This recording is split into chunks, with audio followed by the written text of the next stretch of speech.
자본주의의 역사를 보면 전통적인 자본주의와 수정자본주의, 신자유주의로 이어집니다. 자본주의는 사적 소유권을 보호합니다. 대부분 오해를 하는 부분이 개인의 자유의사로만 소유권이 이전이 된다는 것입니다. 법률에 의해서도 이전이 됩니다. 민법 245조에서는 20년 동안 부동산을 점유하면 등기함으로써 소유권을 취득합니다. 예를 들어 땅을 매입하고 20년 동안 관리를 하지 않았다고 해보죠. 그 땅에 누가 와서 집을 짓고 산 것입니다.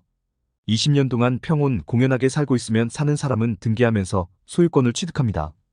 원래 소유자의 의사에 반해서 소유권은 이동이 됩니다. 이것을 보고 자본주의에서 어떻게 소유권을 이전시키냐고 생각할 수 있지만 이것은 자본주의를 제대로 모르기 때문입니다. 자본주의에서 소유권 이전은 개인의 자유의지뿐만 아니라 법률에 의해서도 이전을 시킬 수 있습니다.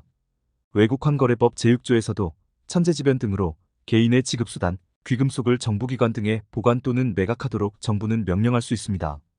이것을 공산주의라고 오해를 많이 합니다.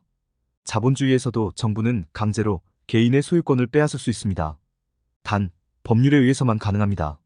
법률이 부당하다고 여겨지면 헌법소원을 제기합니다. 부동산에서 등기부 취득 시효가 245조 2항입니다. 등기하고 10년 동안 점유하면 소유권을 취득합니다. 등기는 공신력이 없습니다. 예를 들어 등기부를 위조해서 매매한 경우 매수자는 실제 소유자가 아닙니다. 등기부는 공신력이 없기 때문입니다. 등기부의 숫자와 글자는 법적 효력이 없습니다. 실제 소유자가 나타나면 선의의 매수자라도 소유권을 넘겨주어야 합니다.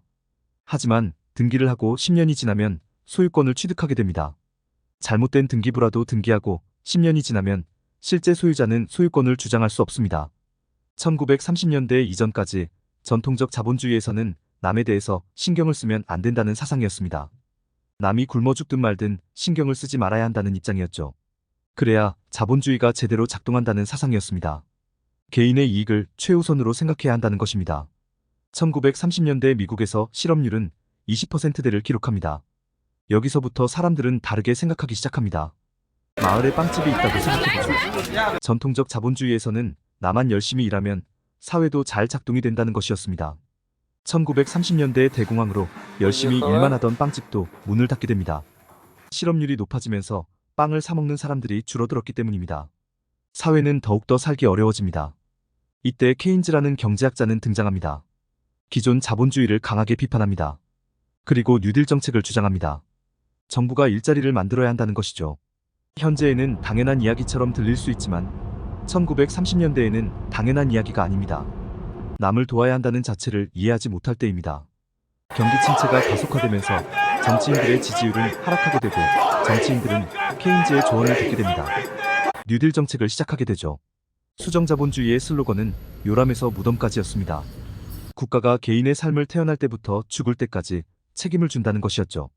수정자본주의는 2차 세계대전과 맞물리면서 미국 개인 소득세율은 94%까지 높아집니다.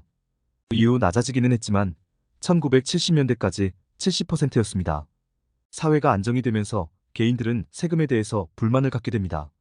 1980년 레이건이 당선되면서 수정자본주의는 퇴색이 되고 신자유주의는 시작됩니다. 이 당시 프리드만의 선택할 자유는 인기를 끕니다. 책뿐만 아니라 TV 다큐까지 제작이 되었죠. 신자유주의는 이념의 개념이 아닙니다. 경제적 사상입니다. 정부가 세금을 다 가지고 가기 때문에 개인들은 소비할 여력이 없었고 개인들이 소비할 선택을 달라는 것이 선택할 자유입니다. 신자유주의는 바로 세율 인하를 의미합니다.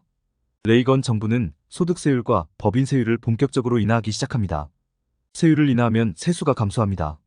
그래서 공공기관을 민영화하기 시작합니다. 신자유주의는 세율 인하와 민영화로 이해하면 됩니다. 전통적 자본주의와 신자유주의의 차이점은 정부의 역할입니다.